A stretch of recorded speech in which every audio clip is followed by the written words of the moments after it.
नमस्कार दोस्तों, GPS online class में आपका स्वागत है। दोस्तों, पिछले वीडियो में हम त्वचा के जो व्युत्पन्न है उनका अध्ययन कर रहे थे। त्वचा के व्युत्पन्न में हमने त्वचा की जो त्वक ग्रंथि होती हैं उन त्वक ग्रंथियों में 3 ग्रंथियों का अध्ययन हम कर चुके थे, जिनमें श्वेत ग्रंथि जिनसे पसीना आता है, तेलीय ग्रंथि जिनसे चिकने पदार्थ स्रावित होते हैं, और स्तन ग्रंथि जिनसे दूध का स्राव होता है। तीनों का अध्ययन कर चुके थे हम पिछले वीडियो में। आज का जो हमारा नया टॉपिक है वो कौन सा है? सिरुमिन्स ग्रंथि। कौन सी ग्रंथि है? सिरुमिन्स ग्रंथि। कौन सी ग्रंथि है? सिरुमिन्स। चौथी ग्रंथि है ये बाह्य कर्णनाल की त्वचा पर स्थित होती है। कहाँ पर स्थित होती है सिरुमिन्स ग्रंथि? बाह्य कर्णनाल, जो कान होता है उस कान की जो बाह्य भाग है, कान के बाह्य कर्ण, मध्य कर्ण, अंतःकर्ण, तो बाह्य कर्णनाल पर स्थित होती है। कुंडलित व नलिकाकार ग्रंथि है। कैसी है? कुंडलित और नलिके आकार की ग्रंथि है। कर्ण मोम का स्राव करती है। और जो सिरुमिन्स जो ग्रंथि होती है किसका स्राव करती है? कर्ण मोम का, यानी कान में जो मोम होता है, जो मैल बोलते हैं कान का, उसका स्राव करती है। जो क्या करता है? पर्दे की सुरक्षा करता है। किसकी सुरक्षा करता है? पर्दे की। ठीक है, तो सिरुमिन्स ग्रंथि बाह्य कर्णनाल की त्वचा पर स्थित होती है। कुंडलित और नलिकाकार ग्रंथि है। कैसे पदार्थ का स्राव करती है? मोम के जैसे पदार्थ का स्राव करती है। कहाँ पर पाया जाता है? यह कहाँ पर पाई जाती है ग्रंथि? बाह्य कर्णनाल पर। ठीक है, कुंडलित और नलिकाकार है, मोम जैसे पदार्थ का स्राव करती है। मोम क्या करता है? जो पर्दा होता है कान का, उसकी बाह्य आघातों से सुरक्षा करता है। ठीक है, अगली जो ग्रंथि है मूलाधार या वक्षण ग्रंथि। कौन सी? मूलाधार या वक्षण ग्रंथि। ये ग्रंथि गुदा तथा मूत्र जनन छिद्र के बीच होती है। मूलाधार या वक्षण ग्रंथि गुदा तथा मूत्र जनन छिद्र। ठीक है, गुदा जहाँ से लैट्रिन का त्याग किया जाता है, गुदा द्वार, तथा मूत्र जनन छिद्र जहाँ से मूत्र का त्याग किया जाता है, उसके बीच में होती है। ठीक है, एक गंधयुक्त पदार्थ का स्राव करती है। कैसे पदार्थ का स्राव करती है? गंधयुक्त पदार्थ का स्राव, इसलिए इसे गंधीय ग्रंथि कहा जाता है।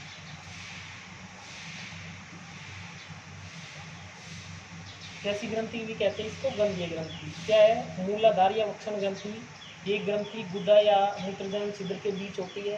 ठीक है, तथा गंधयुक्त पदार्थ का स्राव करती है। मूलाधार ग्रंथि किसका स्राव करती है? गंधयुक्त पदार्थ का। ठीक है, और उस गंधयुक्त पदार्थ के कारण लैंगिक के आकर्षण में सहायता प्रदान होती है। अगली जो ग्रंथि आती है वो कौन सी है? मीबोमियन ग्रंथि। छठी जो ग्रंथि है मीबोमियन ग्रंथि। ये ग्रंथि पलकों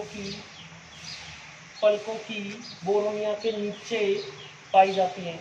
इसको पलकों की बोरोनिया के नीचे पाई जाती हैं। ये तेलीय पदार्थ। अगला है मीबोमियन ग्रंथि। ठीक है, ये ग्रंथि पलकों की बैरोनिया, यानी आप ये कहें जो बोएँ होती हैं वहाँ पाई जाती हैं, जिनको हम साधारण भाषा में बांफनी कहते हैं, वहाँ पाई जाती हैं। ये तेलीय पदार्थ का स्राव करती हैं। कैसे पदार्थ का स्राव करती हैं? तेलीय पदार्थ। और ये तेलीय पदार्थ क्या करता है? कोर्निया को चिकना बनाए रखता है, यानी कोर्निया की सुरक्षा भी करता है, साथ साथ कोर्निया को चिकनी बनाए रखता है। कौन? मोबिमियन ग्रंथि से स्रावित पदार्थ। ठीक है, इसके बाद आती है जेस ग्रंथि। कौन सी ग्रंथि आती है? जेस ग्रंथि। ठीक है, जेस ग्रंथि क्या है? ये ग्रंथियाँ भी पलकों की बोरोनिया की पुष्टिकाओं में स्थित होती हैं। जो पलकें होती हैं इसकी बोरोनिया यानी बांफनी जो होती हैं, ठीक है, उनकी कहाँ पर स्थित होती है? पुष्टिकाओं में। कहाँ पर स्थित होती है? पुष्टिका, अर्थात जहाँ इनके जोड़ होते हैं वहाँ पर स्थित होती हैं। ये भी क्या करती हैं? बोरोनिया जो पलकें होती हैं, जिनकी भौएँ होती हैं, उनको चिकना बनाए रखती हैं। क्या बनाए रखती है? चिकना। तो कौन कौन सी ग्रंथि थी पीछे हमने पढ़ा? श्वेत ग्रंथि पसीना स्रावित करती है, तेलीय ग्रंथि चिकना पदार्थ स्रावित करती है, स्तन ग्रंथि दूध का स्राव करती है, सिरुमिन्स ग्रंथि है जो बाह्य कर्णनाल में पाई जाती है, मोम जैसे पदार्थ का स्राव करती है, और कान का जो पर्दा उसकी सुरक्षा करती है। अगली जो ग्रंथि थी मूलाधार या वक्षण ग्रंथि गुदा तथा मूत्रजनन छिद्र के बीच पाई जाती है। कहाँ? गुदा और मूत्रजनन छिद्र के बीच पाई जाती है। गंधयुक्त पदार्थ का स्राव करती है। कैसे पदार्थ का? गंधयुक्त पदार्थ का स्राव करती है। ठीक है, इसके बाद जो अगली ग्रंथि है मीबोमियन ग्रंथि। ये क्या करती है? पलकों की बोरोनिया में पाई जाती है, बोरोनिया के नीचे पाई जाती है। कैसे पदार्थ का स्राव करती है? तेलीय पदार्थ का स्राव करती है, जो कोर्निया को क्या बनाए रखता है? चिकना। ठीक है।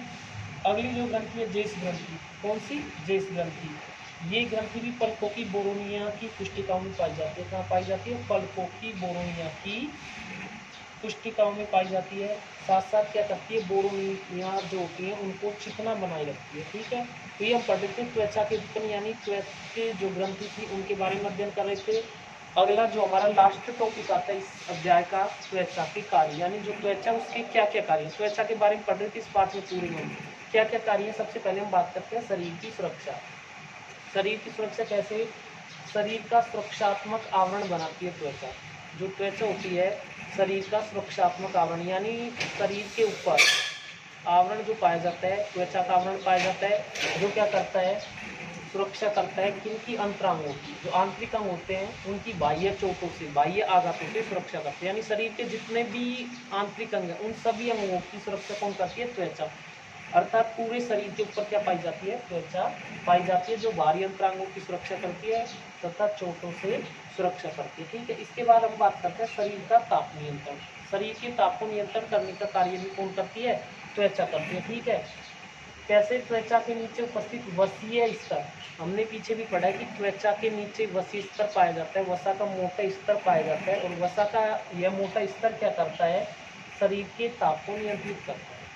क्या कर देता है? शरीर के ताप को नियंत्रित करता है। ठीक है। इसके बाद हम बात करते हैं उत्सर्जन। ठीक है।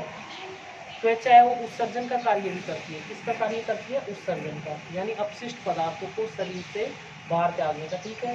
उत्सर्जन में पसीना, CO2, यूरिया आदि पदार्थों को शरीर से बाहर त्याग दिया जाता है। ठीक है। तो शरीर की सुरक्षा कैसे करती है? आवरण बनाती है शरीर के ऊपर। ठीक है। ढांचा बनाए रखती है, शरीर का निश्चित आकार बनाए रखती है, अंतरांगों की बाह्य चोटों से सुरक्षा करती है। पहली बात। दूसरा, शरीर के ताप को नियंत्रित करती है। कैसे करती है? कि त्वचा के नीचे वसा का स्तर होता है, वसा का जो स्तर है वो क्या करता है? शरीर के ताप को नियंत्रित बनाए रखते हैं। इसके बाद अब बात करते हैं उत्सर्जन। उत्सर्जन में सहायक होती है त्वचा, जैसे पसीना बाहर आ रहा है, तेलीय पदार्थ बाहर आ रहे हैं, CO2 बाहर आ रहा है। ठीक है। यूरिया आदि पदार्थ बाहर आते हैं, किसकी सहायता से? त्वचा से। ठीक है। अब हम बात करते हैं लैंगिक आकर्षण। त्वचा है जो लैंगिक आकर्षण में भी सहायक होता है। कैसा? त्वचा में स्थित बालों का रंग। ठीक है। सबसे पहले तो हम त्वचा की कलर की बात करते हैं, गोरा कलर या काला कलर। ठीक है। त्वचा जितनी अच्छी होगी, सुंदर होगी, लैंगिक आकर्षण उतना अधिक बढ़ जाता है।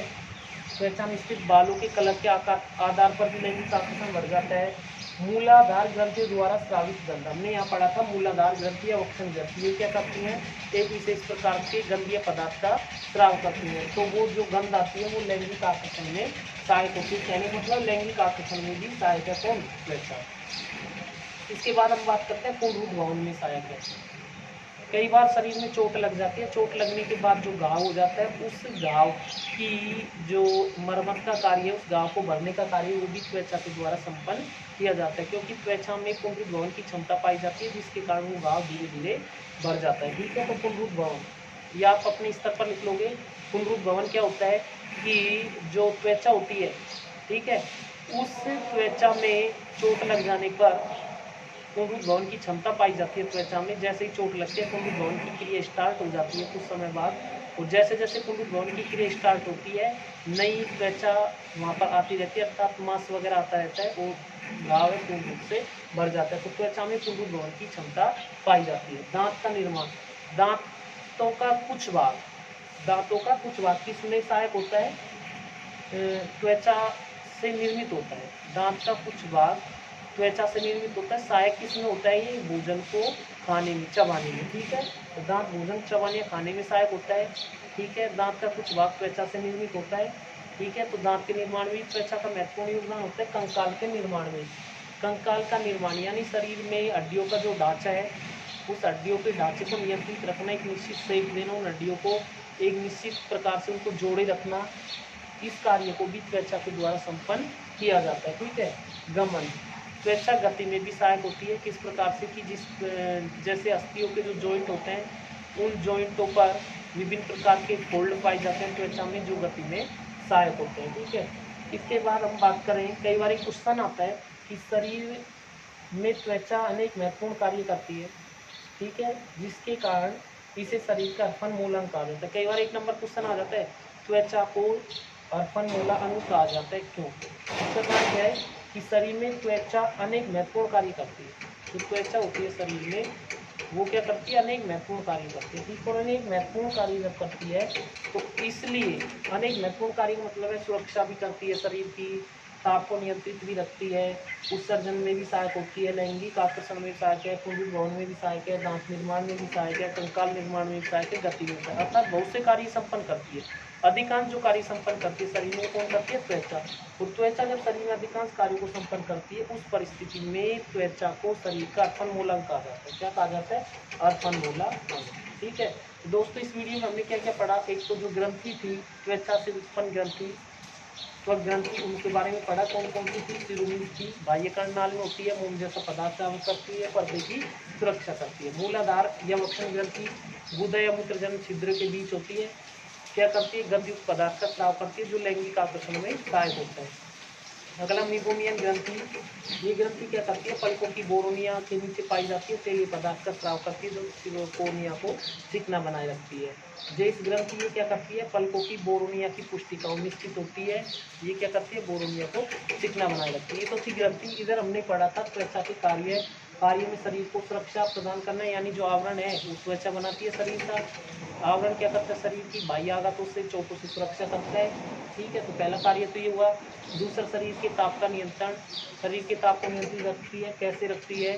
कि त्वचा के नीचे वसा का स्तर होता है, जो क्या करता है? शरीर के ताप को नियंत्रित रखता है। उत्सर्जन में सहायक, उत्सर्जन में कैसे सहायक होती है? जो पसीना होता है, CO2, यूरिया वगैरह जो होते हैं, इनको बाहर उत्सर्जित करने में सहायक होती है। ठीक है, लैंगिक आकर्षण में, लैंगिक आकर्षण में सहायक होती है। कैसे? त्वचा में स्थित जो बाल होते हैं उनका रंग है, त्वचा का रंग है, जो मूलाधार ग्रंथि जो होती है उनसे जो गंधीय पदार्थ स्रावित होता है। ठीक है, उन पदार्थों के कारण क्या होता है? लैंगिक आकर्षण बढ़ जाता है, विपरीत लिंग के प्रति आकर्षण बढ़ जाता है। ठीक है, इसके साथ साथ अन्य कार्य भी संपन्न होते हैं, जैसे पुंडरीक भवन। कैसे? कि जब कई बार चोट लग जाती है, घाव हो जाता है, तो उस घाव को ठीक करने का कार्य, यानी पुंडरीक भवन की क्षमता पाई जाती है त्वचा के अंदर। दांत निर्माण में, दांत का कुछ भाग है, निचला जो भाग है जो त्वचा से निर्मित होता है। ठीक है, तो दांत निर्माण में सहायक होती है, कंकाल के निर्माण में सहायक होती है, और गति में, यानी जो शरीर को आकार देती है, ढांचा देती है, उसमें त्वचा सहायक होती है, और गति में सहायक होती है।